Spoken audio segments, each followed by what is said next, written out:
Hello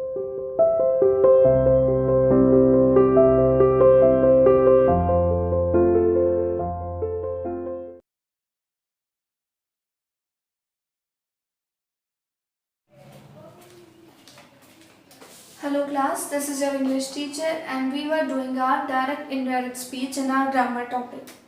So हमारे grammar section में हम जब हमारे डायरेक्ट इनडायरेक्ट स्पीच कर रहे हैं उस टाइम पर हमने उसकी डेफिनेशन, उसके पार्ट्स अलग अलग कितने तरीके के होते हैं हमने ये जाना। सिंपल स्टेटमेंट्स जो होती हैं चाहे वो नेगेटिव हो चाहे वो पॉजिटिव हो किस तरीके से वो चेंज होती हैं ये हमने जाना। फिर हम इंट्रोगेटिव पर आए। इंट्रोगेटिव का एक सेक्शन हमने कर लिया, that is our WH family word, और second is our helping word family. तो यहाँ पर जो हेल्पिंग वर्ड वाले वर्ड्स हैं और उनके अलावा जो हमारे बाकी पॉइंट्स हैं उन्हें हम एक बार डिस्कस करेंगे।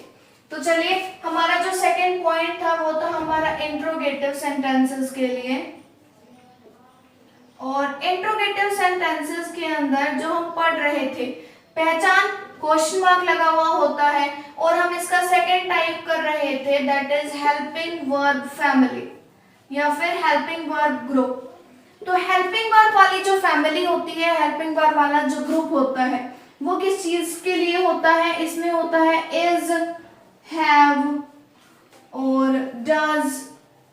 जैसा कि मैंने आपको पहले बताया भी था, वर्ब के अंदर हम पढ़ चुके हैं कि जो हमारी बी, हैव और डू, ये तीन हमारे ग्रुप हैं, ये हमारे हेल्पिंग वर्ब वाले में आते हैं। इनके अलावा जो मॉडल वर्ब्स होती हैं वो हमारी हेल्पिंग वर्ब के अंदर आती हैं। समझ आ गया? तो यहाँ मैं आपको ये रूल बताना चाहती हूँ कि हेल्पिंग वर्ब किस तरीके से अलग होता है WH फैमिली से। WH फैमिली में जहाँ पर हमारा रिपोर्टिंग वर्ब और रिपोर्टेड स्पीच, जब ये दोनों चीजें आपस में जुड़ती हैं तो हम कुछ भी यूज नहीं करते हैं। हमारा जो रिपोर्टिंग वर्ब है वो वैसा ही रहता है। रिपोर्टेड स्पीच हमारा WH से शुरू होकर, ये प्लस के बाद है, तो रिपोर्टेड स्पीच हमारा WH से शुरू होकर WH plus subject plus verb plus object, ये फॉर्मेशन रहती है हमारी WH वाली फैमिली के अंदर। लेकिन अब जब हम बात कर रहे हैं हमारे हेल्पिंग वर्ब वाली फैमिली की, तो हेल्पिंग वर्ब वाला जो हमारा ग्रुप होता है उसमें reporting verb plus reported speech, इन दोनों को जोड़ने के लिए हम इफ या फिर वेदर यूज करते हैं। क्यों यूज करते हैं इफ और वेदर? कि सिंपल सेंटेंसेस में हमने कहा कि राम ने मुझसे कहा कि, जो बात कही वो कह दी। क्वेश्चन जब पूछा जा रहा है, मैंने उससे पूछा तुम कहाँ जा रहे हो, तो यहाँ पर मैंने उससे पूछा कि तुम कहाँ जा रहे हो की बजाय हम सीधा की के बिना यूज करते हैं। लेकिन हेल्पिंग वर्ब वाले जो वर्ड्स होते हैं वो हमेशा हमारे किस तरीके से यूज किए जाते हैं? हम इन हेल्पिंग वर्ब वाले वर्ड्स के अंदर क्वेश्चंस पूछते हैं, मतलब हमारी चॉइसेस पे बात आती है। चॉइसेस का मतलब we want to do it और नॉट, मतलब यस और नो। तो जब भी आंसर यस और नो में दिया जाता है वहां पर हमारी विश पूछी जाती है। इफ का मतलब अगर, वेदर का मतलब अगर, कि अगर तुम ऐसा करना चाहते हो या नहीं। जैसे एक एग्जांपल आपको देती हूँ जिससे आपको ये अच्छे से क्लियर हो जाए। यहाँ पर मैंने लिखा कि they said to me, comma inverted comma, do you want to join us, question mark inverted comma close। Question mark जब कोटेशन मार्क्स के अंदर आया है इसका मतलब ये भी चेंज होगा। अब जब हम अपना सेंटेंस चेंज कर रहे हैं तो ये आ जाएगा दे, उन्होंने मुझसे क्वेश्चन पूछा है क्योंकि मैंने क्वेश्चन मार्क लगाया है, तो यहाँ हो जाएगा सेड टू की जगह दे आस्क्ड। किससे पूछा है? मुझसे पूछा है। डू हेल्पिंग वर्ब वाले। अब ये क्वेश्चन जो है ना, इस क्वेश्चन का मतलब क्या बन रहा है कि क्या तुम हमें ज्वाइन करना चाहते हो, और मेरा आंसर क्या होगा? हाँ या ना। मैंने कभी ये पूछा कि तुम्हारा क्या नाम है, तो क्या किसी ने आंसर हाँ या ना में दिया? लेकिन जब हम पूछते हैं क्या तुमने खाना खा लिया, क्या तुम कहीं मेरे साथ घूमने चलोगे, क्या तुम आज छुट्टी पर हो, ये ऐसे क्वेश्चंस हैं हाँ या ना वाले। तो ये कि क्या तुम हमें ज्वाइन करना चाहते हो, आई वुड से यस और नो। तो यहाँ अगर मेरे पास ऐसा क्वेश्चन आता है जो यस या नो में आंसर मांगता है, तो उस टाइम पर मैं इसमें यूज करूंगी सबसे पहले इफ। समझ आया? जैसे WH फैमिली में मैंने पहले WH यूज किया, फिर सब्जेक्ट, फिर वर्ब, फिर ऑब्जेक्ट। सेम ऐसे ही मैं इसमें करूंगी, बस इसमें WH की जगह इफ आ जाएगा। If subject verb object. तो इफ के बाद अब मेरा आता है सबसे पहले सब्जेक्ट। यू यहाँ पर फर्स्ट पर्सन मतलब मुझसे पूछा जा रहा है, बात मेरी हो रही है, तो यहाँ पर मैं बात करूंगी अपनी। इफ आई वांट है, वांट की सेकेंड फॉर्म होती है, क्योंकि डू का जब डिड होता है ना इन क्वेश्चंस में, वांट मतलब हर वर्ब अपनी सेकेंड फॉर्म ले लेती है जब डू या डज होता है। तो जब भी हमें क्वेश्चन डू या डज का मिलेगा उस टाइम पर हम फॉर्म चेंज कर देंगे, जैसे वांट से वांटेड। ठीक है? If I wanted to join, और अस यहाँ उन्होंने पूछा है उनके लिए, तो दे का जो हमारा थर्ड पर्सन है या सेकंड पर्सन है वो हमारा चेंज होगा देम में। If I wanted to join them, ये हमारा सेंटेंस है जो चेंज होकर अब बदल चुका है इनडायरेक्ट स्पीच में। एक और एग्जांपल आपको देती हूँ ताकि अच्छे से क्लियर हो जाए। इस बार एक सिंपल सेंटेंस हम लेके चलते हैं।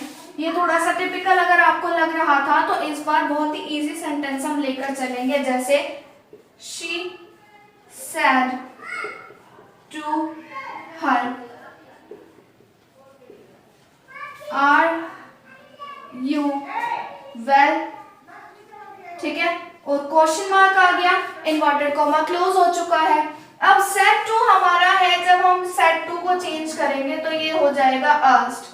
So she asked her। अब मैं जैसा मैंने पहले भी आपको बताया कि यहाँ पर जब हम चेंज कर रहे हैं तो सबसे पहले हम यूज करेंगे इफ के बाद आएगा सब्जेक्ट। बात किससे पूछी गई है? उससे, मतलब थर्ड पर्सन से, और थर्ड पर्सन के लिए हम यूज करते हैं हमारे सब्जेक्ट में शी। समझ आया? क्योंकि बात उससे, ना मुझसे ना तुमसे, उससे पूछी गई है। इफ शी, अब यहाँ जो प्रेजेंट है आर, और अगर पास्ट में सिंगुलर के लिए यूज होगा तो वो होगा वॉज। आर यहाँ पर यू के साथ लगा है, माइंड इट, कि हम शी यूज कर रहे हैं तो हम शी के साथ वर यूज नहीं करेंगे, हम शी के साथ लगाएंगे वॉज। तो और हमारा जो सब ऑब्जेक्ट है वो रहेगा same, if she was well. तो आई होप ये सेंटेंस आपको समझ आ रहा होगा। प्लीज एक बार इसे देखिए और फिर पता चलता है कि यहाँ कहाँ आपका डाउट रह जाता है। हाँ जी स्टूडेंट्स, तो अब आज की वीडियो में आई थिंक हम इंट्रोगेटिव के दोनों सेक्शंस को एक बार फिर से रिवाइज कर लेते हैं ताकि कोई कंफ्यूजन न रह जाए। देखिए, फर्स्ट पार्ट हमारे पास है WH ग्रुप का। WH ग्रुप जब चेंज होता है हमारे इनडायरेक्ट स्पीच के अंदर, तो WH ग्रुप का फॉर्मेशन होता है सबसे पहले WH। अगर जो चेंज हो रहा है ना वो मैं आपको बताऊंगी रिपोर्टिंग वर्ब के बाद, जैसे he asked me, she asked me, they asked her। तो हर के बाद, मी के बाद यहाँ क्या चेंज होगा वो मैं बताऊंगी कि सबसे पहले WH लगाया, उसके बाद सब्जेक्ट, फिर वर्ब और फिर ऑब्जेक्ट। हाँ जी, तो बच्चे अब एक एग्जांपल मैं आपको यहाँ पर लिख के दिखाऊंगी जिससे पता चले कि WH ग्रुप के जो क्वेश्चंस हैं वो किस तरीके से यूज किए जाते हैं।